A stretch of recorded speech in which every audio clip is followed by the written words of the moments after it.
right, you ready to go? This meeting of the Tyler ISD Board of Trustees was previously called to order. The presence of a quorum has been established and the meeting has been duly called. The notice of the meeting has been posted in the time and manner required. Thanks everybody for coming out tonight. It's good to see some faces out there and some people. We will start this meeting off with the prayer and the pledge by Dr. Nation.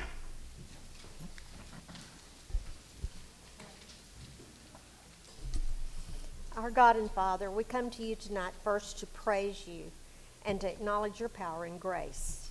You've shown your power overall, once again, in the events of the past week.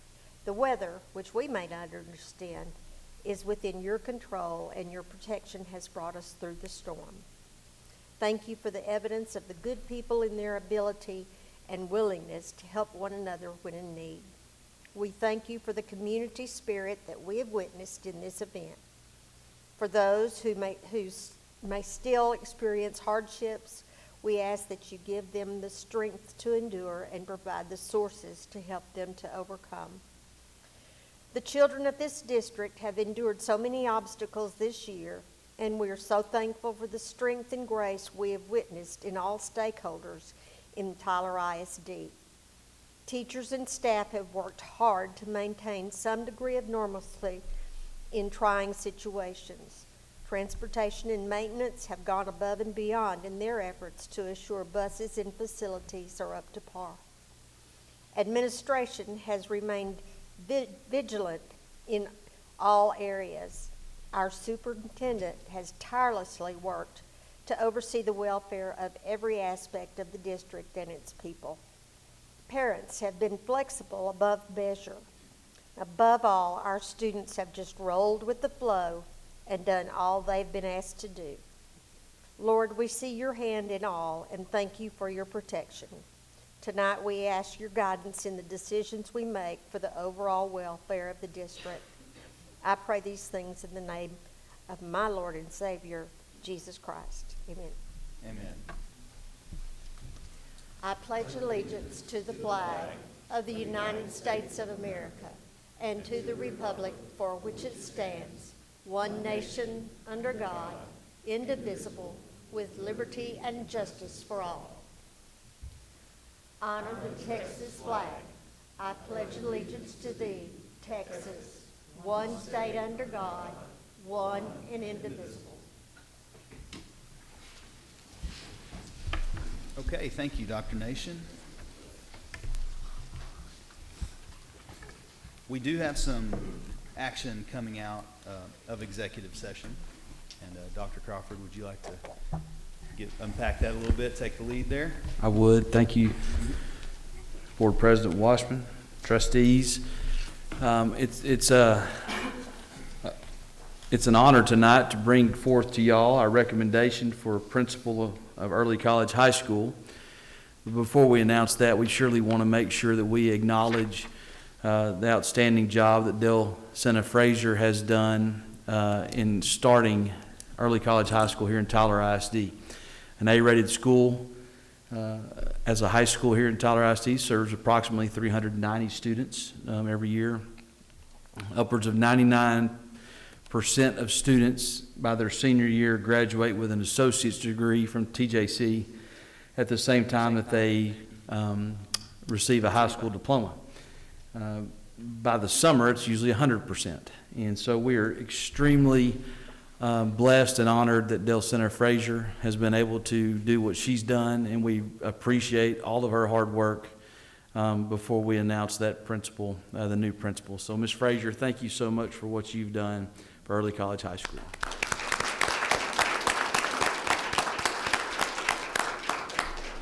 It's our honor to recommend to the board tonight for potential action, possible action, Miss Amanda Hortman, who is in the audience tonight.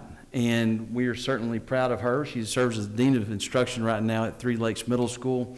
She has come through the Tyler Ready Principal Program, one of our Grow Your Own programs we have here in Tyler ISD, along with other experience here in Tyler ISD.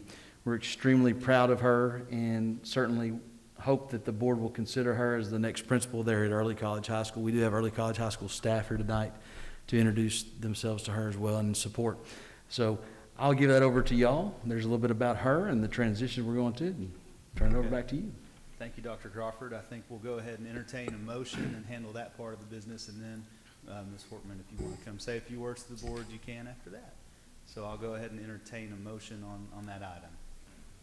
I move that we hire Amanda Hortman, can you hear me, Mhm. as principal of Early College High School. Okay, thank you. Do I have a second? I'll second. Okay, all in favor say aye. Aye. All opposed? Motion carries. And Ms. Hortman, congratulations. Come on up here and talk to us a little bit.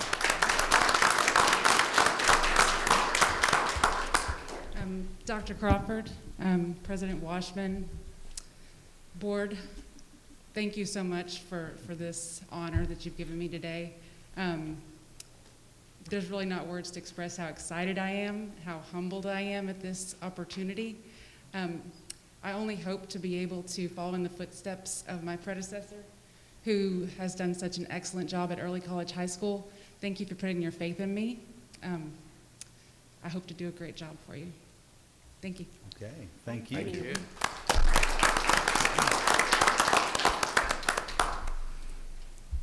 Okay, yeah, what a valuable component to what we do, Early College High School is. Always happy to see the stories coming out of that school. Okay, we will now move on to special recognitions.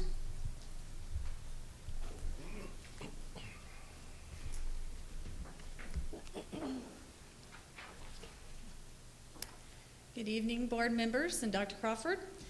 Tonight, we begin our recognitions by announcing our February District Students of the Month.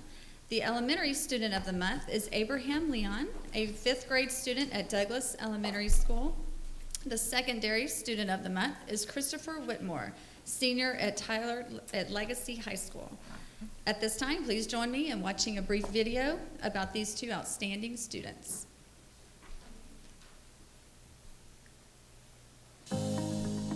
Tyler ISD would like to recognize the efforts of our 2 district Students of the Month.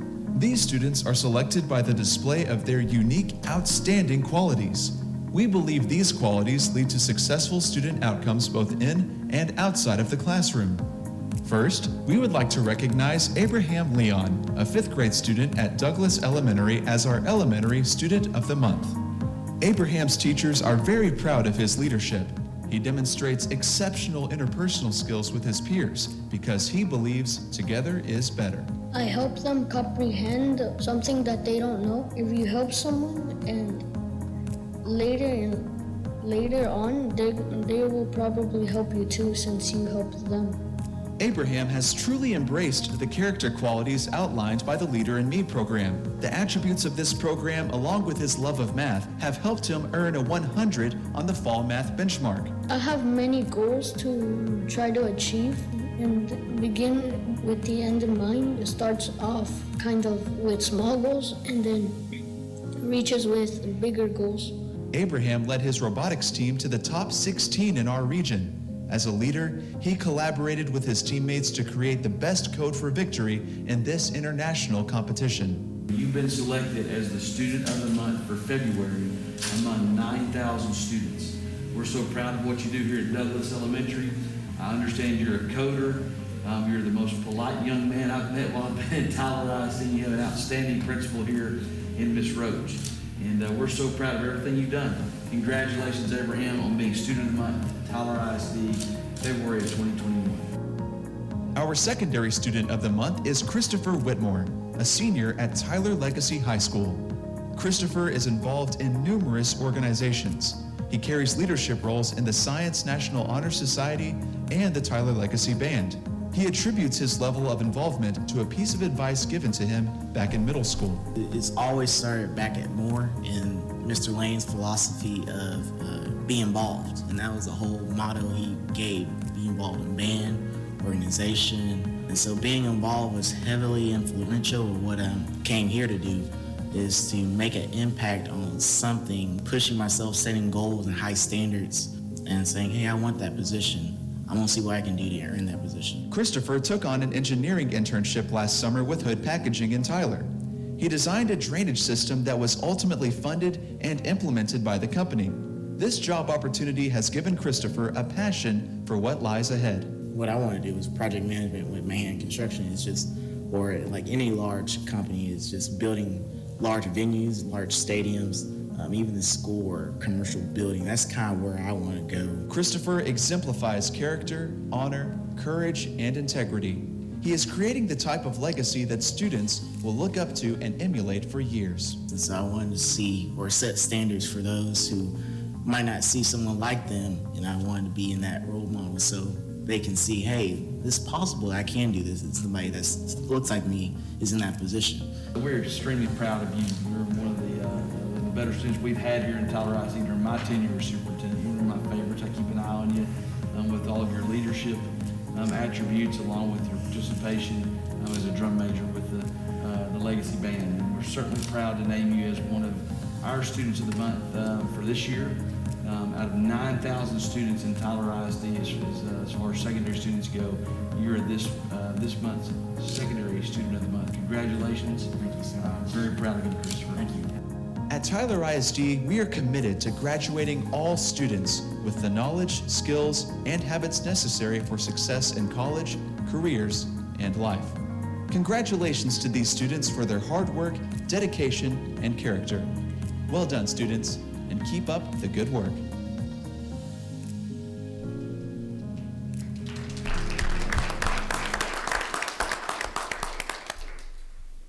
We also have a few additional students to recognize this evening. Congratulations to Lucy Hager, an 8th grader at Caldwell Arts Academy, and Ian Black, a junior at Tyler Legacy, for having their artwork selected to be a part of the Texas Art Education Association Youth Art Month Capital Celebration in Austin. Only 125 pieces are selected for the exhibit that represents visual art education in Texas schools. Congratulations, Lucy and Ian.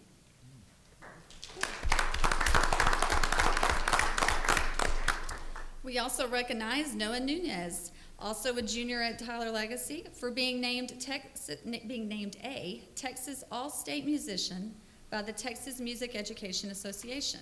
Only the top 3% of those who auditioned received this honor. Congratulations to Noah.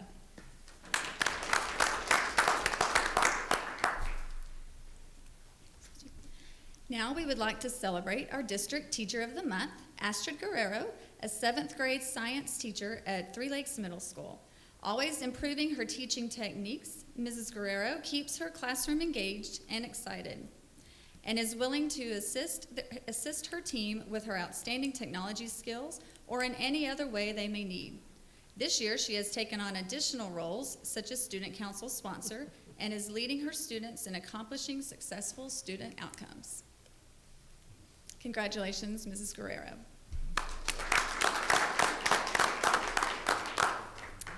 And last but certainly not least, we are honored to recognize the heroic actions of 4 employees from Austin Elementary School who came to the swift aid of a student who was choking in the cafeteria.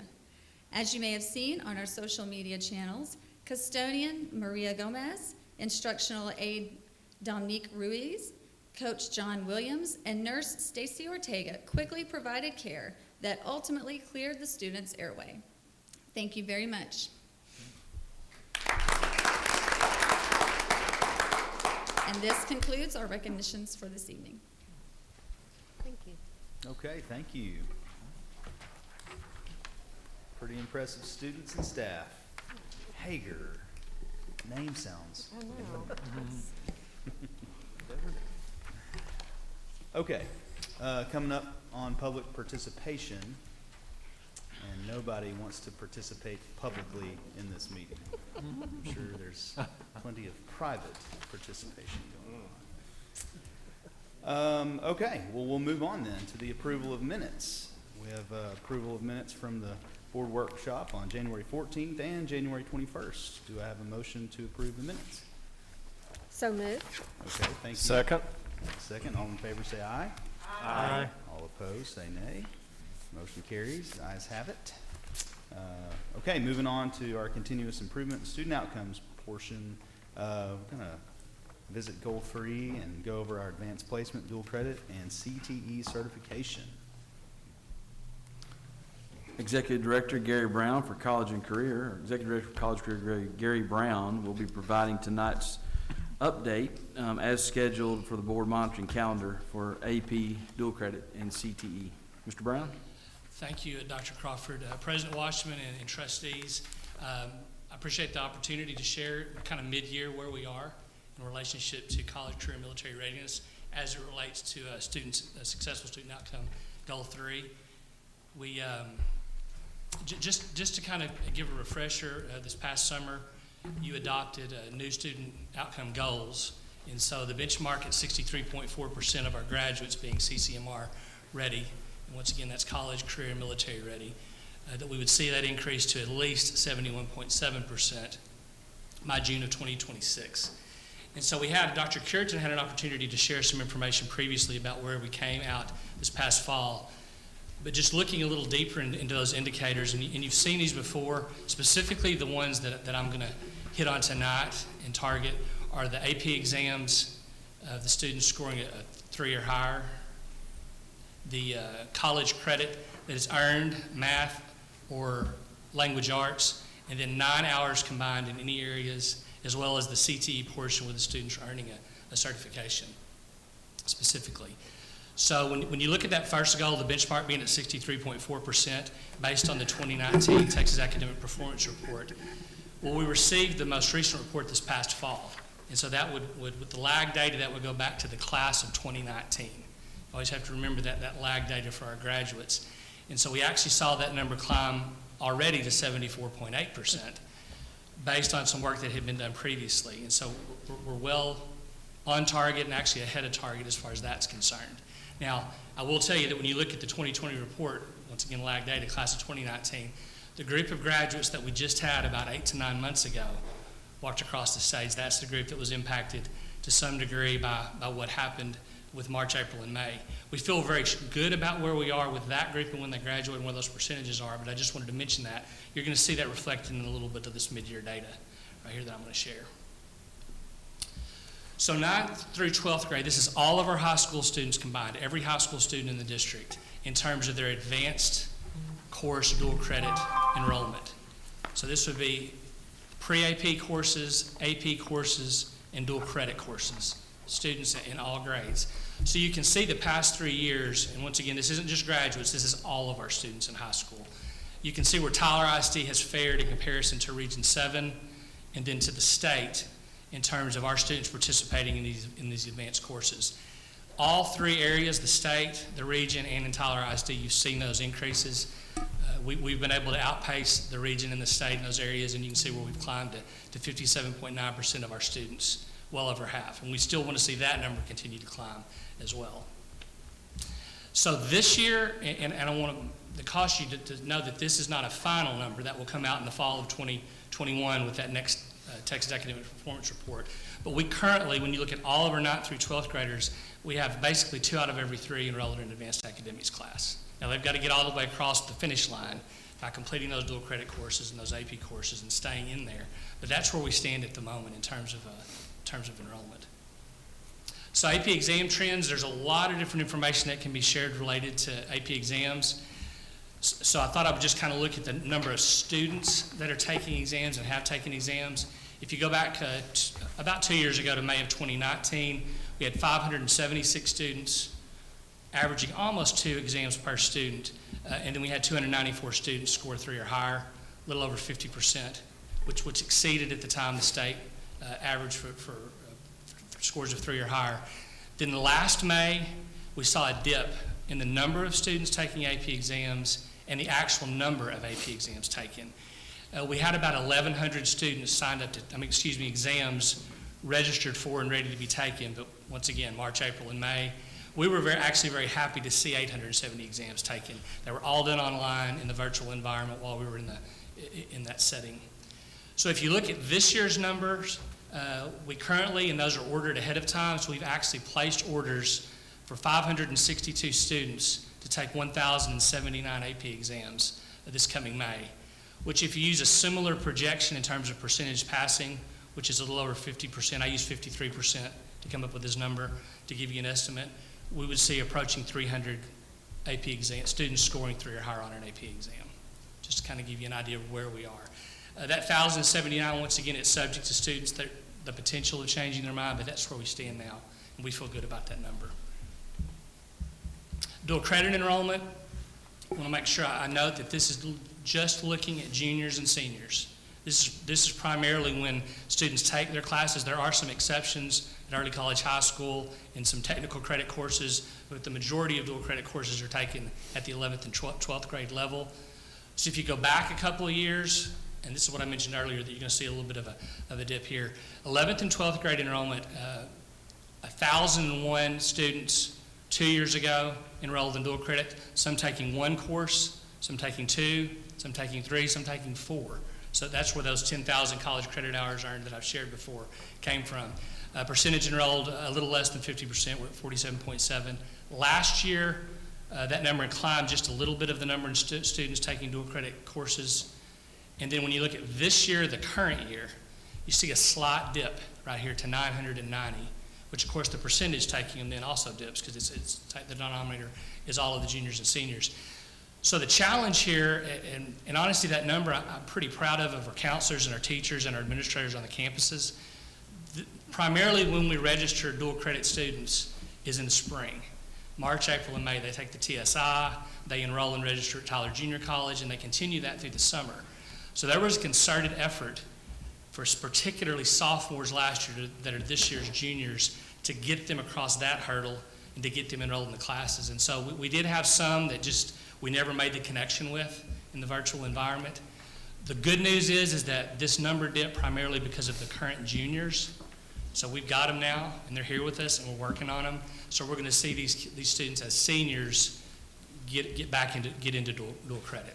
So I think that number this time next year hopefully should go back up and even exceed the other numbers. So just to switch gears just quickly and just a brief update on the CTE, we kind of combined all of this together. We have 4,000 students enrolled in our CTE programs, career and technical education, in Tyler ISD. All 16 national career clusters are represented by these 26 programs of study.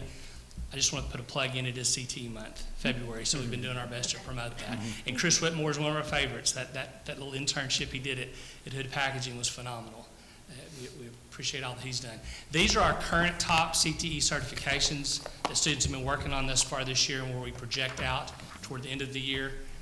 A certified EKG technician that's taking place in our health science classes and our anatomy and physiology classes. We've got Autodesk Revit Architecture, which is in our STEM, engineering, and architecture classes students are taking and being successful in. OSHA 30-hour, which is a new certification added to the list, fits in a lot of areas, construction science, manufacturing, welding, all of those, so that's become a certification a lot of our students are earning. And a lot of that can be done online as well in conjunction with the instructor. And then certified patient care technician.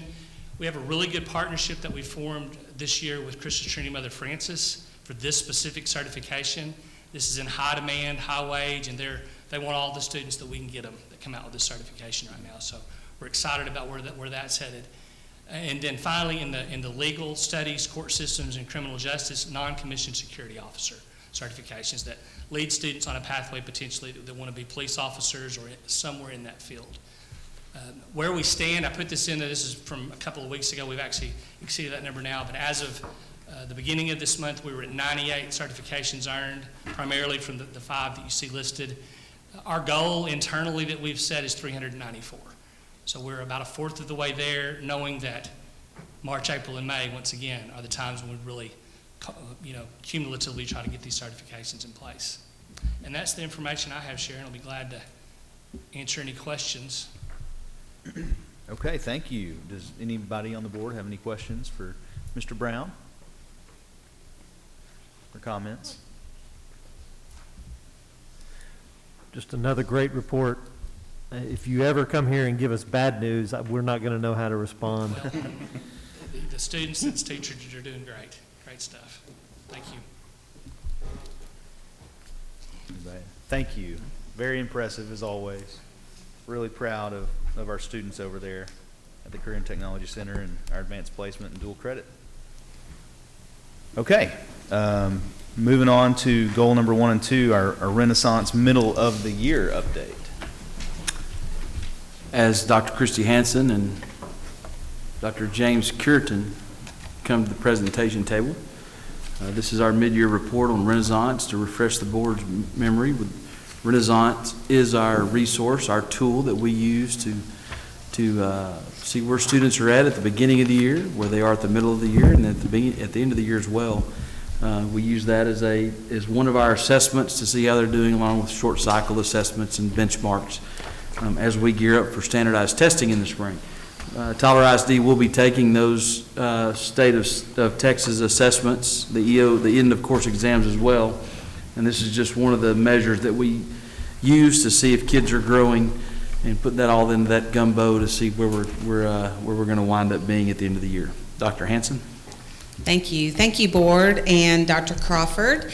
Just wanted to bring some of this data to you, and I know that we come up and talk about a lot of different assessments, so I just wanted to remind you about this specific assessment is the STAR Renaissance, and it's a new assessment for us. So we've in the past done MAP. So if we were looking at the equivalent of what I've talked to you guys before, we talked about MAP, NWEA MAP. This year we are looking at STAR Renaissance. We changed the assessment. So this assessment is administered to all students kindergarten through 8th grade. I do want to give you a caveat that the data we're looking at today, it only contains students who took the test at the beginning of the year and took the test at the middle of the year. So if they were not here at the beginning of the year and they took the middle of the year assessment, we did not include that data in this particular presentation because it doesn't give you growth. So it does assess math and reading content knowledge at least 3 times per year, as Dr. Crawford said. It is administered on the computer in individual or in a group. Most of our kiddos take it in a group, but some of them, if their parents brought them up at the beginning of the year, they did take it individually, maybe. So it just depended on the setting. And then this particular assessment, different than the presentation I gave you last month, this one does project STAR. So we're going to talk about that. And just to remind you, if we were looking at sort of the STAR, the way STAR is scored, it starts at the bottom with not passing, which simply means they have not met career and college readiness. Passing or approaches means they're approaching college and career readiness, but they are on grade level. The meets means that they meet career and college readiness, they're on grade level, and passing with masters means that they are mastering college and career readiness. So just wanted to remind you of that real quickly. So let's start with reading first. The Renaissance reading results, if you look at that first column to my left, those were the beginning of the year scores. And the ones over to the right are the middle of the year. If they're in green, that means they had a statistically significant increase. And if they're in red, it was a statistically significant decrease. And if they're not shaded, it just means it was sort of flatlined. So as you can see, elementary, sort of across the board, made some pretty significant increases. Not surprising, we've talked about this second grade data before, and you'll see that pattern as we work through it. Second grade, we're really having to figure out how to make up some skill gaps there.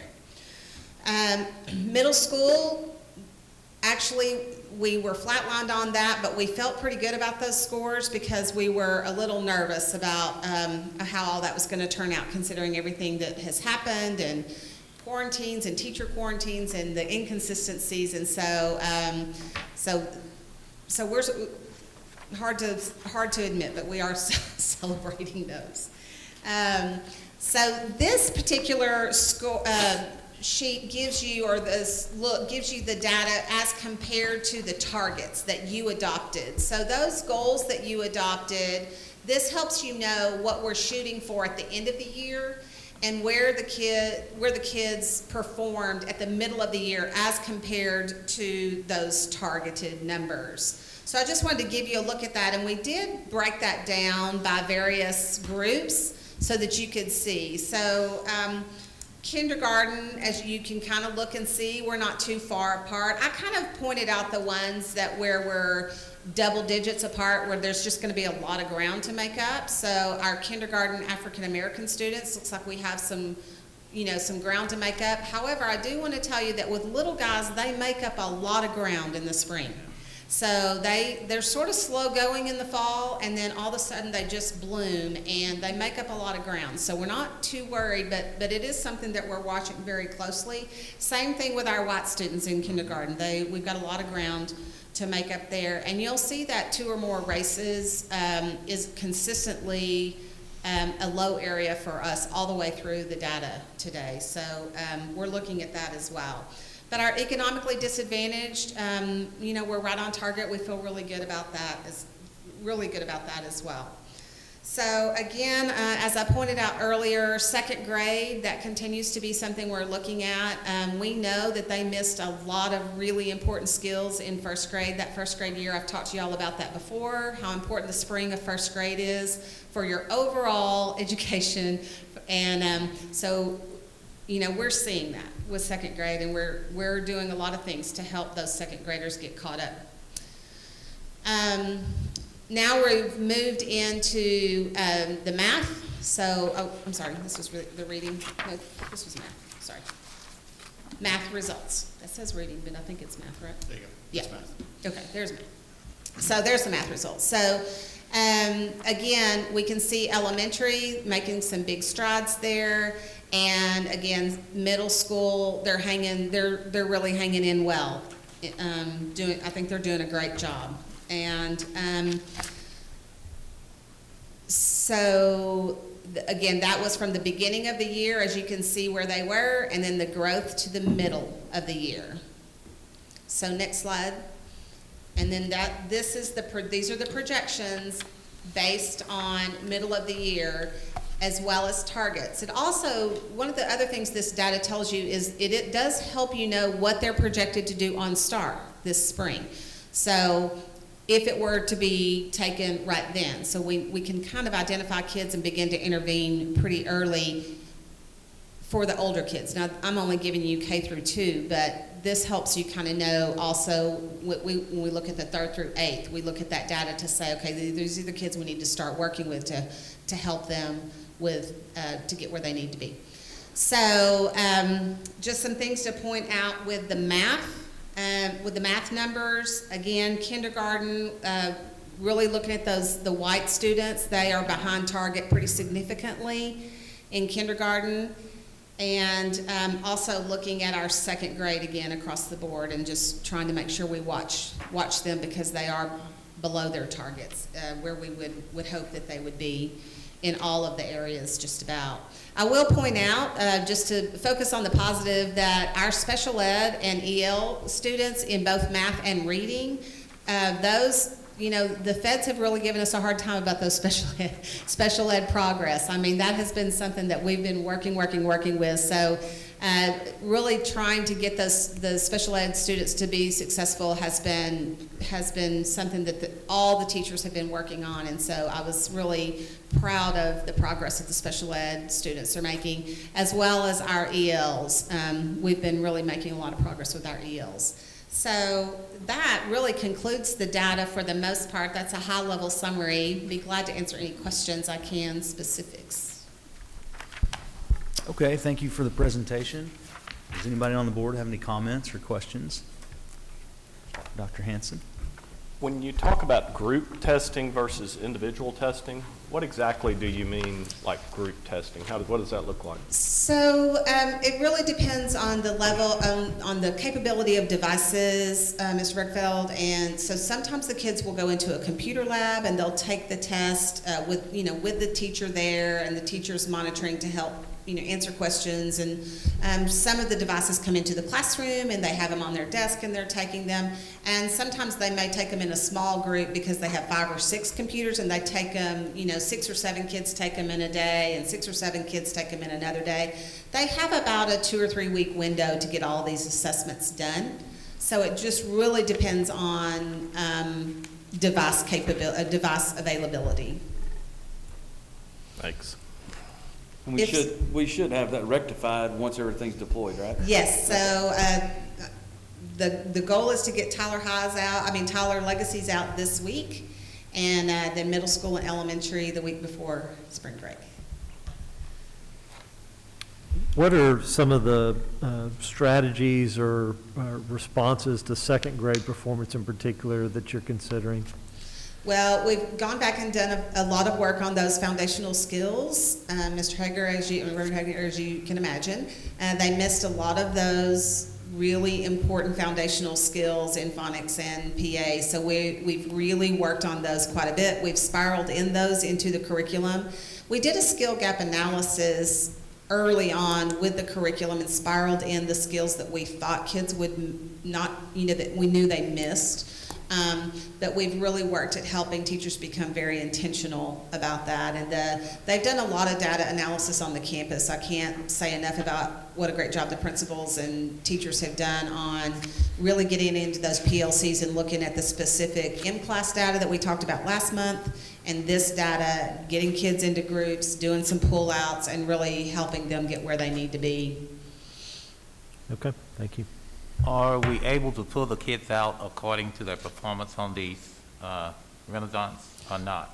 We usually try to do the small groups in class or pull-outs according to the skills. Okay. So if students are really struggling in one specific skill, we'll pull those 5 and work with them on that specific skill. But a completely different group 3 weeks from now may be pulled because those kids need that specific skill. So the days where we ability grouped kids, we really don't do that much. We really do skill grouping more than anything else. If you had to take out your crystal ball, do you think we're tracking okay for STAR this coming spring? And if not, have identified where we need to be? I would say that we've identified the gaps. We know where the gaps are. I felt very encouraged by this data that we were so close to our targets. It always is. We always have to remember we're testing real human beings in that real time and moment on that specific day. And not just human beings, but children, and so, but I do feel encouraged because I feel like the scores, those middle school scores looked good, and, the benchmark scores look good. I mean, we had the first ones before the holidays, and the second ones are coming up later, so, I feel like it's not a doomsday report for sure. Mm-hmm. I do feel like we are right on target.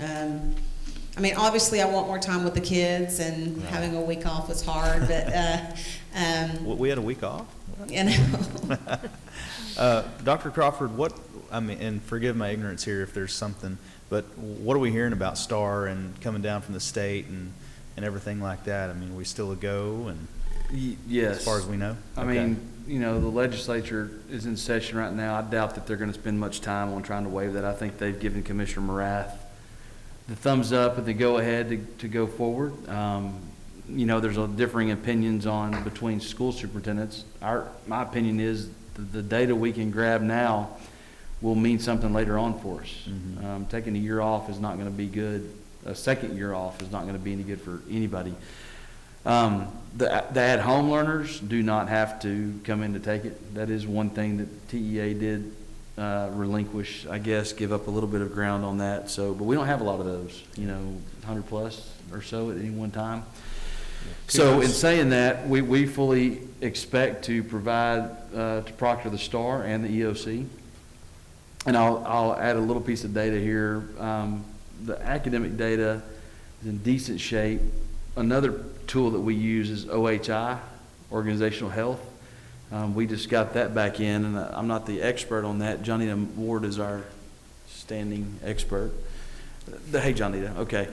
But we all went through that exercise with all of our principals the last few weeks, and our data looks really good. And it correlates to academic achievement so well. So we feel good from that end with organizational health, and then this is struggling, but it's not, I hate saying this, as bad as we thought it was going to be. Right.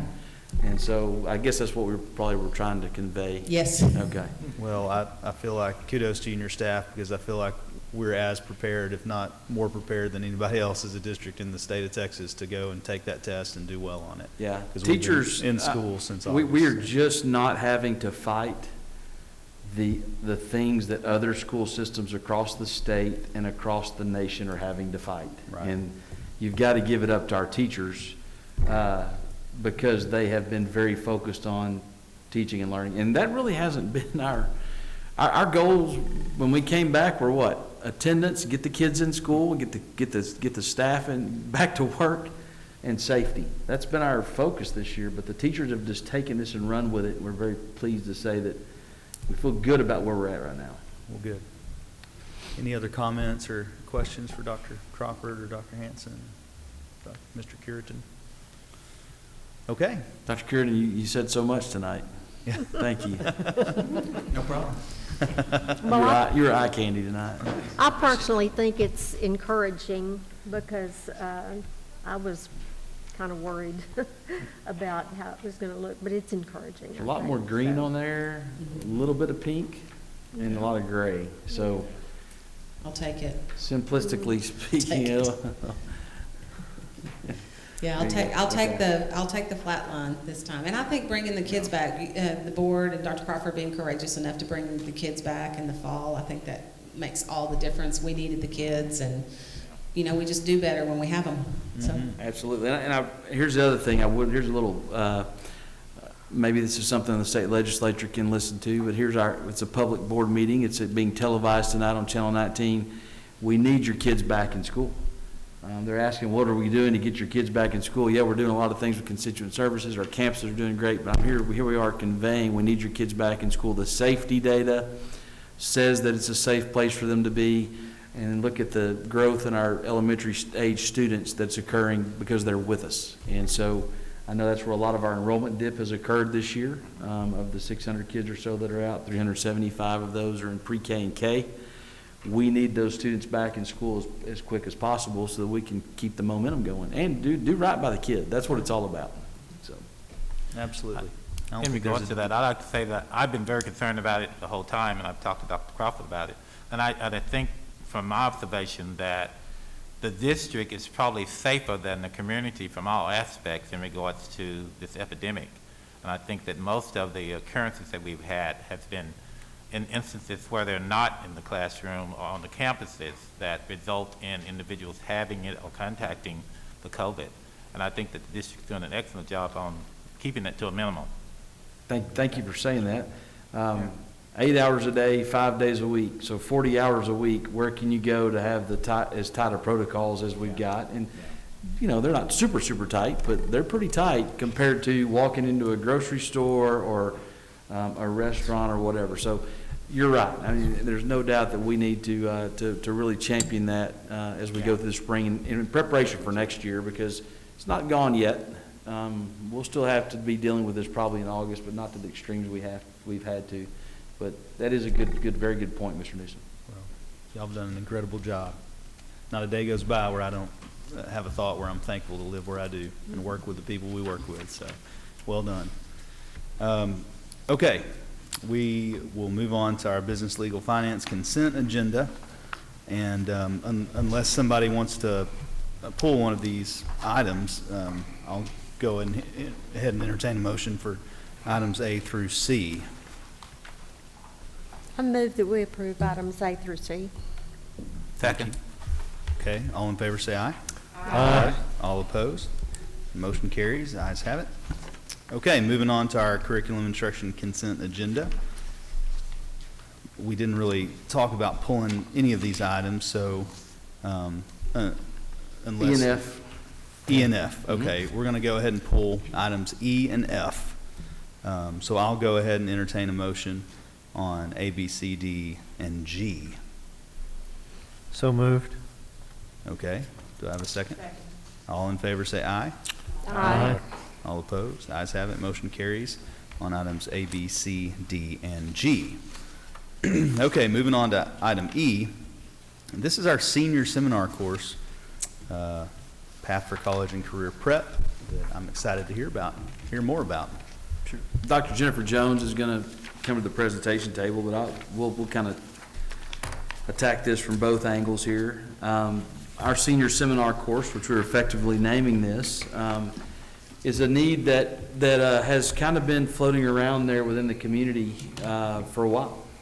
And after a board workshop recently, or actually a team building back in November, something we did discuss of that and character education, we did put this together to bring in front of the board as a local requirement for graduation for seniors to take this senior seminar course. The state affectionately calls it the Path for College and Career Prep. But that wasn't just wasn't going to be exotic enough for us to put on there. But we do think that this is an awesome opportunity as they entree themselves into adulthood and past K-12 education. Give them one last shot at some of the important things that we think are not included in the curricula that the state of Texas requires. It may require it, and they may say it's in the TEKS, but at the same time, we really wanted to pull it out and emphasize this as well. So, Dr. Jones, take us through what the course would look like, and then you and I can comment and take questions. Thank you, Dr. Crawford and President Washington, Board of Trustees. I'm delighted to share this information. The senior seminar course will help assist students in their mastery of the 21st century skills for both college and career.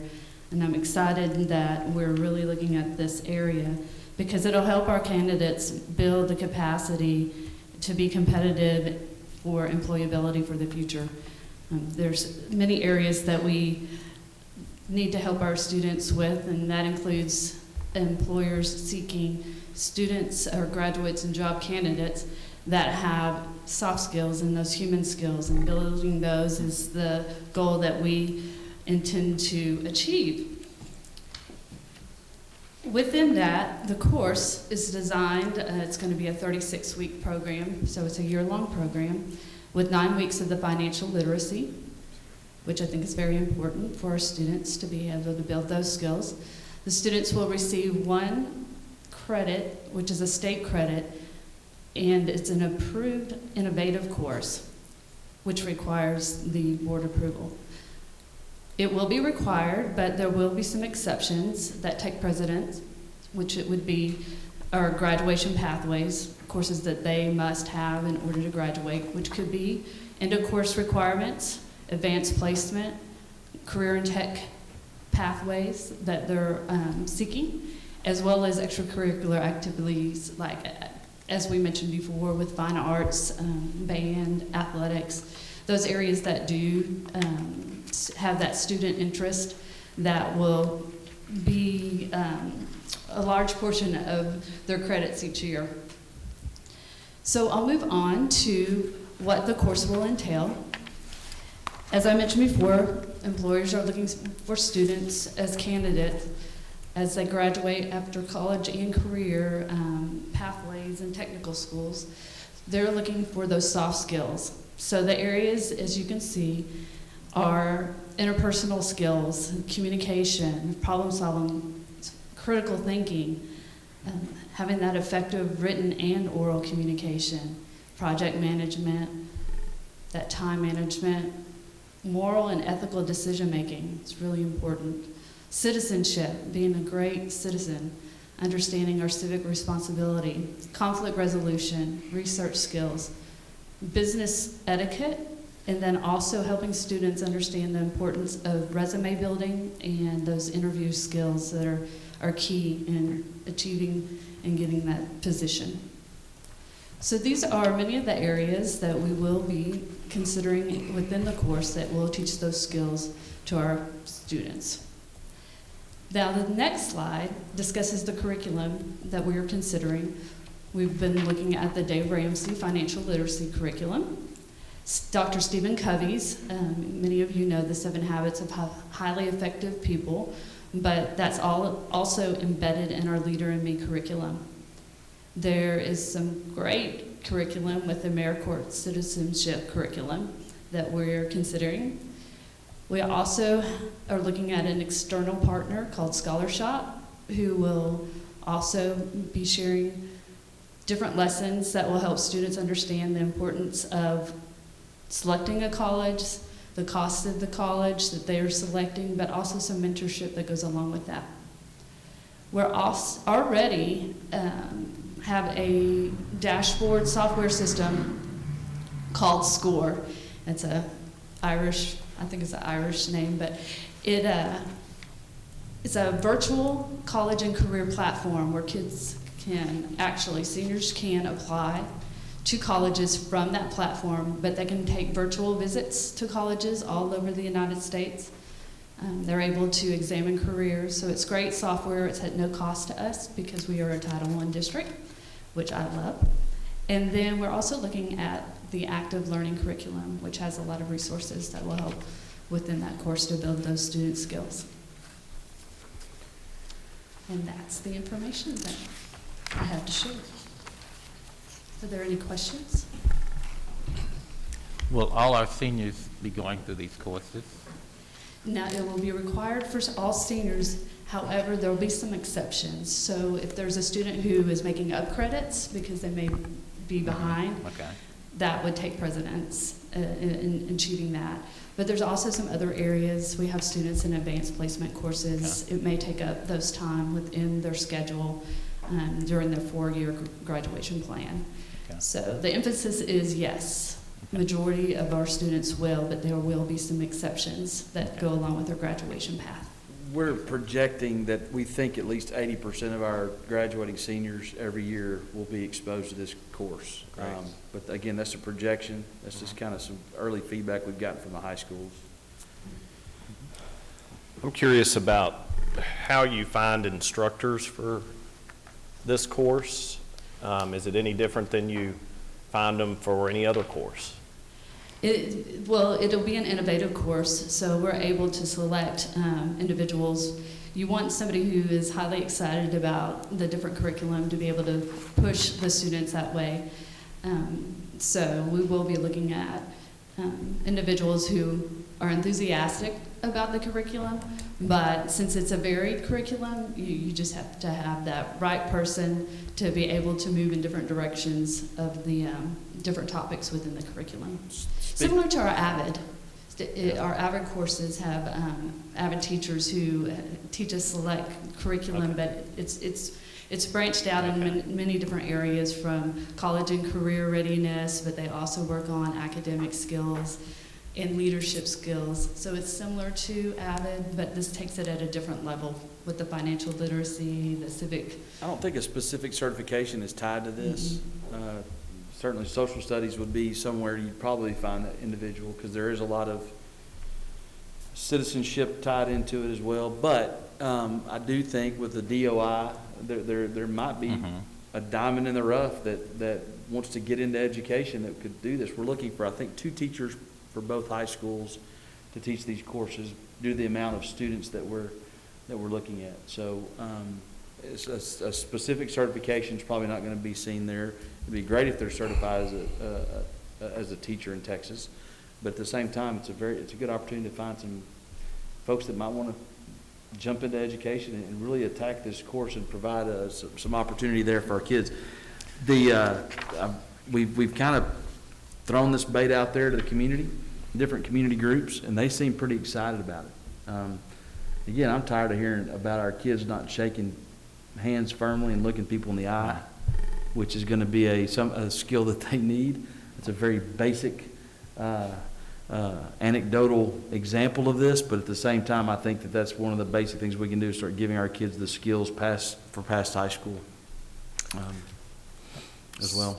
Yeah, and maybe you could, think of several things that come to mind, but, maybe you can incorporate community members into the course, and they're not necessarily the instructor, but they're incorporated into it. And the leadership day that UT Tyler has done, the students that went through that I've talked to, they were like, that was one of the coolest parts of the whole semester, was getting to hear from real people that are out there, in our community every day working, and how they got to where they got to, and what's their story. And so I think there may be some opportunity there, and I've done some stuff with young men, trying to get them in front of business people before, and I think it made them feel a lot better about themselves when I made them dress up and go, you know, here's how you ask somebody for a donation, you know, for your organization. And,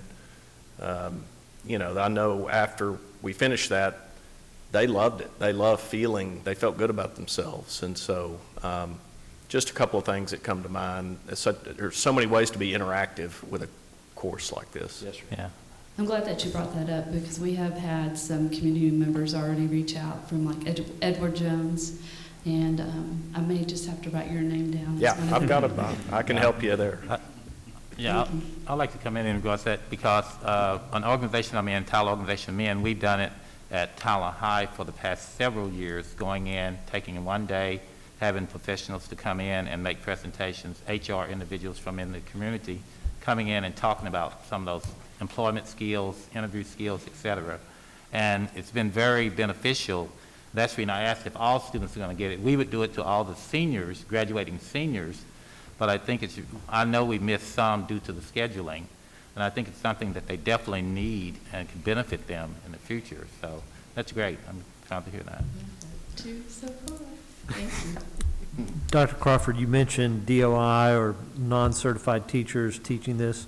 What would be examples of profiles of people in our community that might do well with this class? I mean, when you talk about CTE, DOI, and you've got someone who's an engineer or someone who's in construction, that makes sense. But for something like this, what kind of skills or experiences would you look for in the community for someone who would teach this course? Can I give you a person that we probably would know as opposed to the character? Brian Brandt would come to mind. Someone like that. He's probably busy. He's probably busy, but you know, somebody that does have quality presentation skills for one. That's, you know, obviously being an engaging person to teach this very innovative course is going to have to be something that a very vibrant personality as well. But someone that holds the same values that we have here in Smith County. I think that's something very unique for us here in Tyler, that as we do this innovative course, that we can find folks that do share the same beliefs that this board does, this administration does. We want our kids to be very successful and do it in a pragmatic way that can lead them to a successful post K-12 career. So, you know, that's a really good question. And I think as we go along, we find the right people, we'll know that as we go forward. So it is possible that although we have 2 instructors, that they can have guests coming in to assist in presentations, et cetera. Yes, Okay. and I think this would be an outstanding opportunity for community engagement, for things to sprout out of here as well. And, you know, because it's an innovative course, it's not attached to an end of course exam. Right. But we're making this important. It's a localized, something that we're going to do here locally here in Tyler, that I bet there's going to be a lot of people that want to participate in this. And after all, these are the same folks that are upset with us that our students aren't graduating life ready. They may have some academic skills that they can take with them, but the handshaking, the things that are needed in professions all over, we're excited about that. But absolutely, that's just something we want to do, is get folks in front of them. Great. I really do appreciate you picking up on the cues from us and the community and really putting this into action. This is something that, I mean, hey, you know, you can go 18 years as a parent trying to teach what I call the knowledge of normal, that there's this knowledge of normal that we have, that successful people might operate just because they were raised a certain way or whatever, but really that is not normal all the time. I think those skills are taught, and you try to raise your kids to do certain things, but even over the course of 18 years, it can be really hard to do. But I think that if we want to go from good to great as a district, these are the type of things, you know, we've steadied the ship academically. I think now is the time to start pursuing some of these things that can really make Tyler ISD graduates stand out. And those skills are what gets you jobs. That hireability of somebody who is a good communicator, that cares and listens and looks people in the eye and does the right thing. I mean, those are all the things that business owners want in employees. And I think to have a year-long course of just getting beat over the head with that. And I love Dave Ramsey's, staying out of debt as a young person is key to not getting in a hole early on. No doubt. And these are things kids need to hear, and not just hear, but see in action. And study. And study, yeah. And so- Yeah, because, 9 weeks worth of Dave Ramsey is going to be invaluable for us. I Yeah. think that's a big win for us, because It's a big win for our community. you put yourself in a hole pretty early. You're looking at a guy, and minor league baseball player with a young infant. We didn't make much money doing that, so we struggled, and it took us a while to get there. And even though I love my mom and dad, maybe that was one thing they didn't do as well as they needed to do, is teach me the financial piece of it, because they just trusted that I was just watching what they were doing. But when it became time for me to go on my own, it wasn't clicking. So that's one thing. You're right. Dave Ramsey's one. The other thing is, don't forget about this, is that we have this bottom-up thing that we've got going on now with Leader in Me. We're K through 6 Leader in Me at every campus that we have. It'll be K through 7 next year. And so we're going to have some Stephen Covey, 7 Habits of Highly Effective People, that will be embedded in this as well, which is the same thing we're doing with our Leader in Me, same company. And so it's kind of coming together.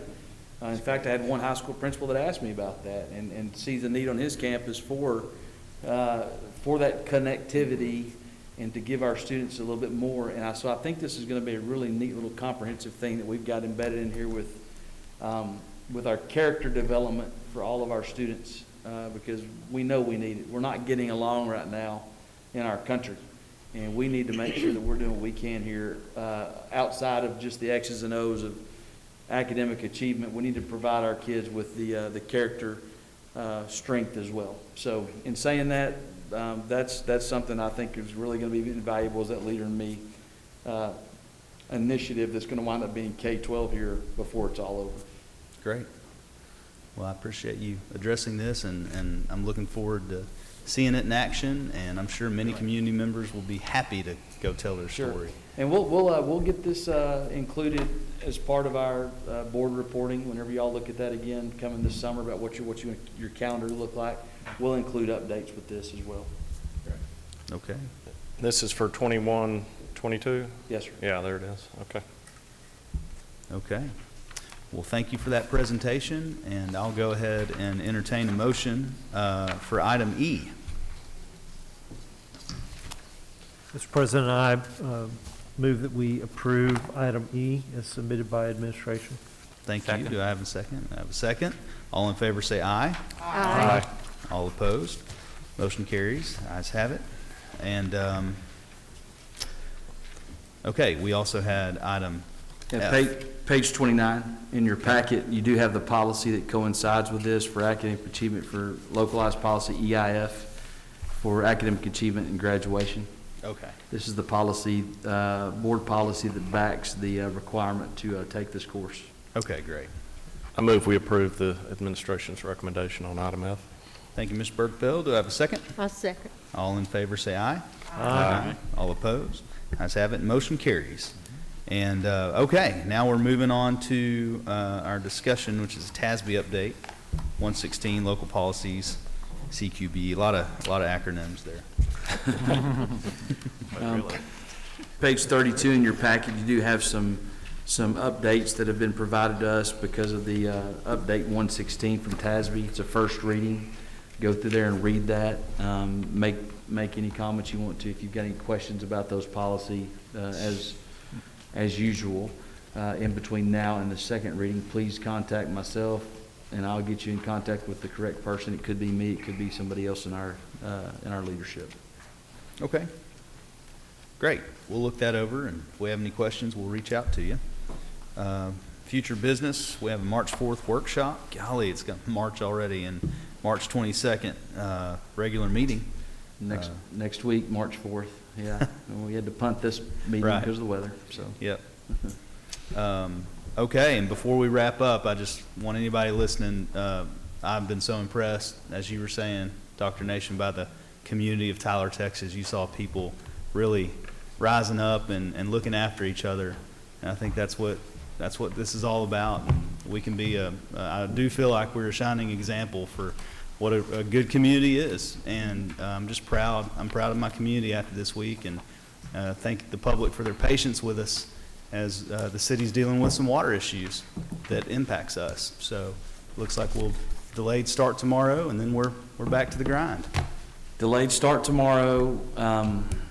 Pray, everyone, that the boil water notice gets lifted, and we'll make sure we take care of all of our water systems and recharge those and get those things flushed, and then we'll be back in the groove in time to get a good week and a half worth of instruction, and then we go to spring break. So, And right. Dr. Crawford, the reason behind the delayed start, I've had some people ask me, was so that we could get word from the city and then have time to flush all the lines. That's one plan of attack. The other plan was it limits the amount of time that we're on campus because of drinking water, to be honest with you.